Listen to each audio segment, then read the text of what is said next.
Welcome to the Ken Burns Show. Thank you so much for tuning in with me on this edition in this year 2022. This is the first episode of 2022, and I am so grateful that I have the chance to be with you and that you are listening. Thank you so much for tuning in right here to the Ken Burns Show on the BMG Network. Please go to the bmgnetwork.com and check out all of the other great podcasters as well. By the way, we've got a brand new podcaster. Her name is Maddie Flint, and she has a brand new podcast entitled The Essentials with Maddie Flint. Be sure to check out her first episode, which is absolutely amazing. You'll fall in love with Madeline Flint, so be sure to check that out, and all the other podcasters as well as the Pack Perspective by Ted Flint. So listen, Merry Christmas, Happy New Year. I hope that it has been a fantastic one for you and your family. I'm going to start off with something amazing that my cousin actually had up on her story, and I thought it was fantastic. And it says this: speak this over your week. I will leave the happenings of 2021 in the past and fully embrace this new year. I will prepare my mind for a year filled with truth and rooted in peace. I will ready my heart for a year established in love and fueled by courage. I will prepare my soul for a year that operates with tenderness and grace. But above all, I will remember to be present day by day. I will not fear the future, and joy will mark my steps. This will be my best year yet. 2022, my heart is ready for you. I thought that was fantastic. You know what? We should be going into the new year like this. Look, at a year is a year. I get it. It's just, we're still living. It's day by day. But there's something about a chapter. It's what I look at as years. It's like a chapter has turned. It's a fresh start. And everybody knows a fresh start is amazing because that's how God operates. It's amazing when we live and operate in grace. I'm not talking about greasy grace. We all make mistakes, but we always can have a fresh start. And we all know that. And here in America, it's fantastic. I use that word a lot, don't I? It's amazing that we have the opportunity to always start up. Look, there's a million businesses starting up. I don't say a million. I shouldn't say a million. There's a lot of businesses starting up, and especially in a time that's difficult. And guess what? Sometimes those businesses fail, and they just don't work out. But guess what? If we're ambitious, if we're motivated, if we're passionate and we stay passionate, we don't get bogged down, we get back up and we try again. And that is what we do as Americans. And man, God bless the USA. It's fantastic that we can do that here. And you look at my wife and I and our kids. I haven't told you this story yet, and I'm not going to, but because that would be for another podcast. We'll talk about our whole transition here to Tennessee. But what's great is we have, as a family, picked up and moved, and now we are starting fresh. And this is our first year. Well, actually, essentially our second, but we haven't been here a full year yet. But, 2022 came as we were here in Tennessee, and we get to start fresh here. And we have businesses. We have the BMG, of course, the Burns Media Group, the BMG Network. And of course, we also have a business where we refurbish furniture. And look, all that to say, and I'm not going to sit here and talk about businesses, but it's something that we've always wanted to do. I've always wanted to do. And we're doing this, and we're trusting God and believing Him and His provision and enjoying it while we do it. And again, a benefit of being in America. And prayerfully, they grow in a way that is not just a blessing for our family, but for everyone around us.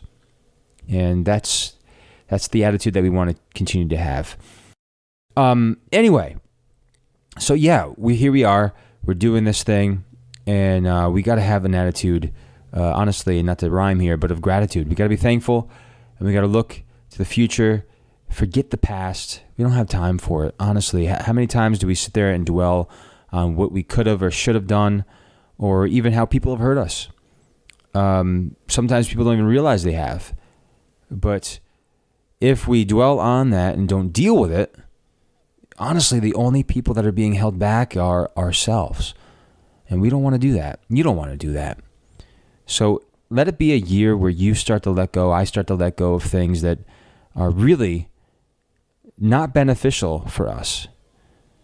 And even if that's people in our lives, look at sometimes we have to, there's somebody that's not maybe too healthy for you to be around, or maybe it's not just a person, maybe it's a thing, whatever it is, let it go.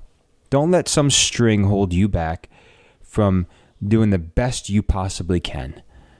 And sometimes we have to just literally cut that string and walk away and do not look back. Don't be like when Lot and Sarah looked back, or actually Lot did not. Sarah looked back at Sodom and Gomorrah and she turned into a pillar of salt.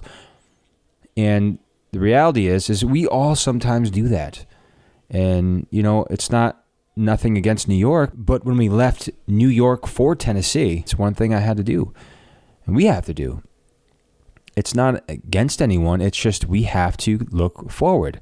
If we keep looking back at what we possibly could be missing, what we miss all the time, it's not bad to look back and appreciate, but to dwell to a place where we feel like we're missing out and we regret, etc., it's not helping anyone.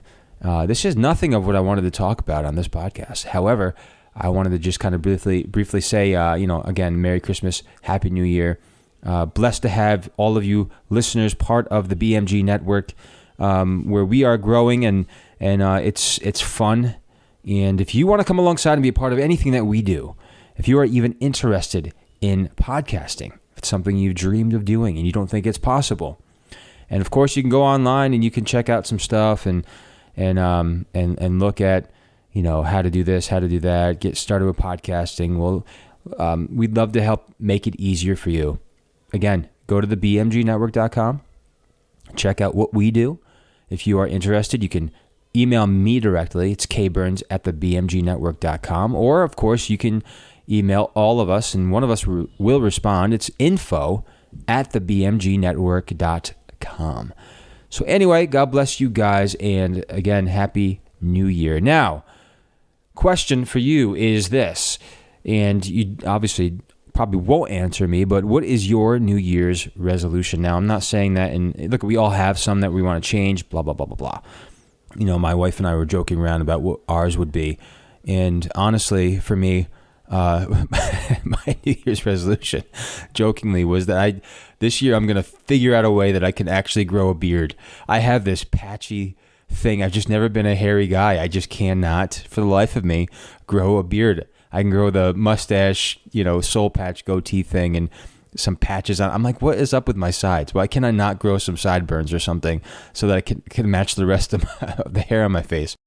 So anyway, and I think hers was to get up and be a morning person. Listen, we all have these things, but I think for the most part, the best thing you possibly could do is not put high expectations.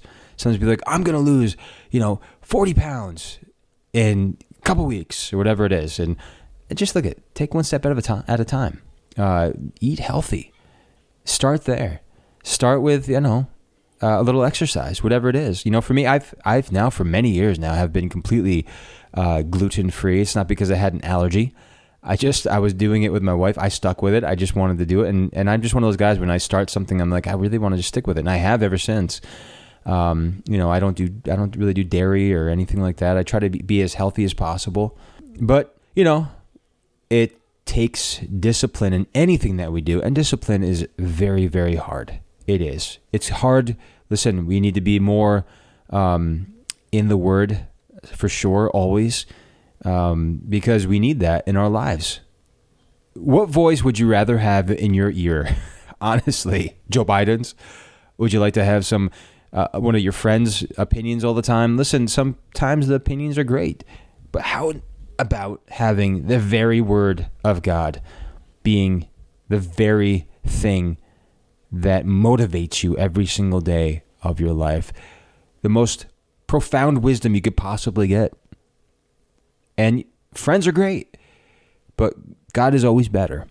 And of course, yes, God uses friends too, for sure. Anyway, what I wanted to do is I've asked personally, I've asked Joe Biden a couple of questions and about New Year's and how to keep a resolution, what to do, how to create change, and etc. So here is my questions and his answers. So take a listen. So, Mr. President, obviously it's a brand new year, and people are making resolutions. Would love to ask you personally, what is the best way to get it done? So the best way to get something done, if it holds near and dear to you that you like to be able to, anyway, we're going to get a lot done. Okay. But I know, that old thing, the journey of 1,000 miles starts with the first step. Uh-huh. Well, sir, what actions have you taken recently to, bring about some type of change? Because of the actions we've taken, things have begun to change. End of quote. In the past 3 weeks. Okay, sir, are you reading from something? It sounds like you're reading from a teleprompter. Guess what? What? Employers can't find workers. Okay. I said, yeah, pay them more. Pay them more. What are you talking about? Pay them more. Okay, sir, I'd like to keep talking with you, but I literally have been having trouble sleeping. And when you whisper like that, it's actually reminding me of a nightmare, a reoccurring nightmare that I keep having. If you could just not do that again. If you want to know, it had to do with the environment. And honestly, I don't really want to go into the environment right now. I've tried to tell my friends about the environment. And sometimes, frankly, I don't even know what to tell them about the environment. And after having this dream about it... Just remind them, I wrote the bill on the environment. On the environment. On the environment. Why would I not be for it? I never said you weren't. I mean, thankfully, you can say whatever you want, but I don't really want to hear that again. And honestly, I thank God we live in a free country, a democracy, in fact. And, living in a democracy is fantastic, as I think that you know. Fewer democracies in the world today than we did 15 years ago. Fewer. Okay. Not more, fewer. Okay, I'm sorry. Sir, you do seem a little bit out of it, so I don't want to bug you with any more questions. I'll just ask you real quick, and that'll be the end of this interview because clearly you don't want to talk, or you can't. Sir, could you just reiterate what you had said earlier? I said what I said was, let's get it straight. I said what will change their behavior is if the rest of the world reacts to them and it diminishes their standing in the world. Okay, so clearly I had to hang up on him on that phone call because it was getting a little hostile. So you know what? I'm just going to go right to Kamala Harris and see what she thinks about New Year's resolutions, etc. So Kamala, thank you so much for being with me right here on the phone. And so I just wanted to ask you about New Year's resolutions, what you think the best thing we could possibly do this year is, and...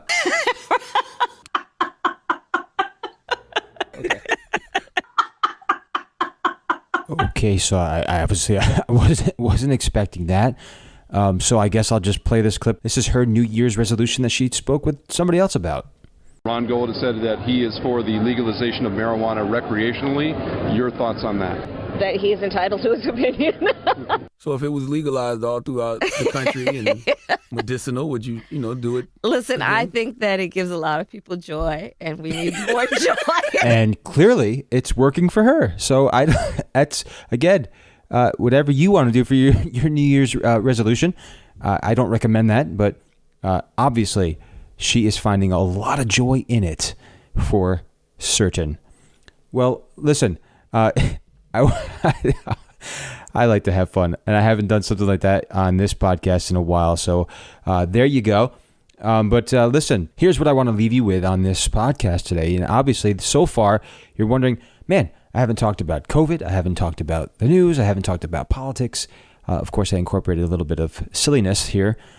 But no, not on this one. We're going to talk about this new year and how we're going to go about it. Now, listen, obviously, I'm one of these people, by the way, what I'm about to mention. I really do. I've had a hard time sleeping for a while now. And it just, for whatever reason, especially if I wake up in the middle of the night all the time. Once I do, my wheels are turning. I mean turning. I'm just thinking and I'm thinking and I'm thinking. And sometimes, especially because you're so out of it, for whatever reason, especially since I think December or January of last year, I started getting slight, I wouldn't say like it's anxious, but just like an anxiety thing where then I just start thinking more and more and more about the possibilities of this or of that. And I read an interesting story about something actually, and this applies to all of us. We need to, as people, for sure, and you've heard this before, we have to actually face things head on and not shy away from them. We know nothing good comes from hiding and running away, but facing them. And the same is true for those who deal with problems sleeping, whether it's anxiety at night or issues going to sleep or whatever it is. So there was a study done, and I saw this in the, it was some BBC Science Focus magazine story, and it's by Christian Jarrett. It talks about, according to the Sleep Foundation in America, a conservative estimate is that 10 to 30% of adults experience chronic insomnia or problems with sleeping. Interestingly enough, and I'm not going into COVID, what I'm saying though is that, and I did have it back in like April, still feel some of the effects of it, but it actually, some of the long-term effects have been showing that insomnia is part of it. Now, it could be because of the pandemic and stuff too, but anyway, so a lot of people deal with this. And so they go on to talk about what we should do about it. And some people find distractions. For example, sometimes people turn the TV on at night because what it does is it actually kind of somewhat shuts your brain down from thinking about anything else. So you're watching something, your brain is active. And as soon as everything's off, the lights are off, here you go, you lay your head on the pillow, you are exhausted. Or you fall asleep watching something and you wake up, what happens? Guess what? The TV's not on, nothing's going on. Your brain is completely ready to think. There's nothing to watch. So now your brain is thinking about all the things that you kind of neglected throughout the day because you kept yourself busy. So what is the antidote? What do we do about this? And they really do. And this is fantastic advice, actually. It says, psychologists are increasingly realizing that one of the least effective ways to deal with intrusive, troubling thoughts is to try to fight them. Doing so only increases their salience, making them hang around for longer. Instead, it's better to acknowledge and accept the thoughts than let them pass. Now, I'm not saying that just look at, we all have really stupid thoughts sometimes. I'm not saying that we should sit there and be like, hey, this was a great thought. What I'm saying, though, is we do acknowledge it, and then guess what we can do? We can get rid of it. And it goes on to say this: for anxious thoughts about the day that you've just had, one practical way to do this is by writing an emotionally expressive daily journal before bed. A pair of researchers of the University of Oxford found that people with insomnia who spent time before bed writing openly about their worries and concerns subsequently took less time to fall asleep. It's as if the writing exercise got the anxious thoughts out of their heads and onto paper, making it easier to drift off. Now, I won't go on to anything else. I can go into the whole spiritual aspect of it. But what I'll say is this, is keeping a journal is a fantastic thing. I've done it a lot, and I actually have not done it since I've been here in Tennessee, sad to say. But one great thing about that is, think about this. When you have all this stuff that you haven't thought about and you sit down at a pen and paper, maybe there's these inner aggressions or these little triggers that have happened throughout the day that you kind of like resisted to let it spit out on somebody else. Do it on the paper. Same thing at nighttime. You know, it's a fantastic thing that God has kind of gifted us with, being able to have a pen and paper and write our thoughts down. And David, look at when we have the Bible, and look at the expressions in the Psalms. If you don't know where to start, sometimes look at the New Testament is fantastic. But if you want a real perspective from somebody who loved the Lord, but you can relate to because he was so messed up at the same time, but everybody looked at him as a fantastic person, and he was, it's King David. Always for me. I read the Psalms and I see the emotions, the frustration, the anger, the anxieties, all of these things that happened to him, and he was going through some things that you and I could never even fathom. We think that we have it hard sometimes, and I'm not diminishing anyone's situation, excuse me, but he was near death so many times because people wanted to murder this guy. And he did some things that were not okay. But the one thing that he always did is he laid it down at the altar of God and said, I'm sorry, forgive me. And he sang songs. He wrote about these things. He got it off his chest. It's so important to do. So anyway, I hope that you found some kind of inspiration out of this podcast for the new year. It was off of politics, off of news. I would love to hear from you. Please, again, you can contact me directly, kburns@thebmgnetwork.com. That's my email. You can contact the BMG Network at info@thebmgnetwork.com. Don't forget, you can go to thebmgnetwork.com. That's thebmgnetwork.com. And on the columns, on the blog section, where the Pac-Man perspective is, you'll find some not only great columns, but you can comment there, subscribe to those, like them. Love to hear your thoughts. Look, if you don't like what the Pac perspective says, say it respectfully, please. But if you agree with it, please let us know. And also, if you have not reviewed and rated the BMG Network on Facebook, please do. And if you have not rated and reviewed this show on Apple Podcast, I would really appreciate it if you would do that. And I will gladly make sure I read your review. Listen, I had a review a while ago, and I only have a few on there, actually. And I read all of them on this podcast. One of them was not a great review, and I think I kind of know what these people are, actually, and why they did this. It was not really, it was kind of more of a plant. And I'm not saying that to make my podcast seem much better. It's not that. I'm not giving myself an accolade here. What I'm saying, though, is that it was somebody who does not agree at all with what I have to say. And that's fine. But, hey, I gladly read that review right here, as well as the other better ones right here on the podcast. So, again, please do that. It really helps me and the network. And, again, I'll read it right here on the podcast, because I would be glad to do so and to hear from you guys. So again, thank you so much for tuning in. Please join me again next Monday on any of the major podcast platforms, by the way. And you can always search for me on the bmgnetwork.com or the Ken Burns Show, by the way, on Facebook. Please, if you have not liked, subscribed, or followed that, please do that. And we all at the BMG Network say Happy New Year. We appreciate you. And again, that merch page on the website, it is coming soon. Yeah, that's going to happen shortly. So thank you so much again. Be tuned in for the next podcast, and make sure you check out all the other great podcasters on the BMG Network. So until next Monday, God bless you guys, and I will catch you back right here on the Ken Burns Show, only on the BMG Network. The Ken Burns Show was produced, edited, and recorded in the BMG studio. Music by Kevin MacLeod. For more episodes of The Ken Burns Show, go to thebmgnetwork.com or find The Ken Burns Show on Facebook. And please join us again as we bring you more dynamic content.